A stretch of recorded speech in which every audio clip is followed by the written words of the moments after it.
Les livres font les époques et les nations, comme les époques et les nations font les livres. Pages africaines, l'univers des livres. Un espace quotidien pour évoquer cette littérature africaine, Son émergence, son évolution et son actualité. ses acteurs dans leur dynamique se frayant un chemin dans un univers riche. Riche par ses traditions, Son histoire, ses mythes et ses légendes. Pages africaines. Une chronique de Hassan Arab. Bonjour à tous.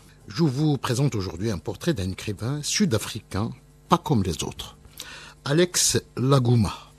Natif du Cap, Laguma a vu le jour en février 1925. Il décède le 11 octobre 1985 à La Havane, à Cuba. Alex Laguma a grandi dans une famille qui milite activement en faveur des droits de la population noire en Afrique du Sud. En 1960, il rejoint la rédaction du journal progressiste New Age. Au cours des années suivantes, ses activités anti-apartheid lui valent d'être arrêté et emprisonné à plusieurs reprises. Ses œuvres sont interdites par les autorités de l'Afrique du Sud et on l'empêche de s'exprimer en public. En 1966, Laguma et sa famille s'exilent à Londres où ils vivent jusqu'en 1979. À la fin de sa vie, l'écrivain devient le représentant de l'ANC à Cuba.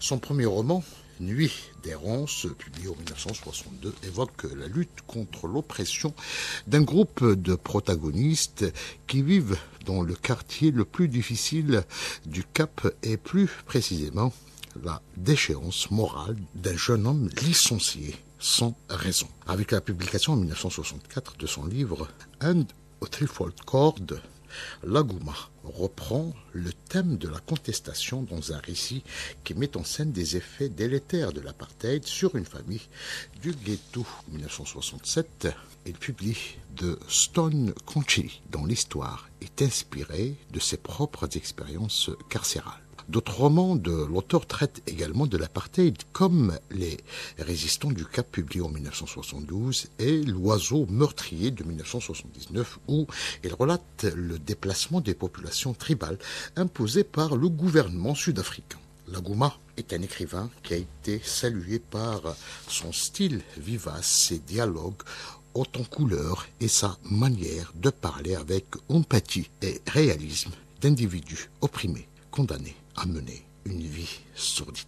À très bientôt.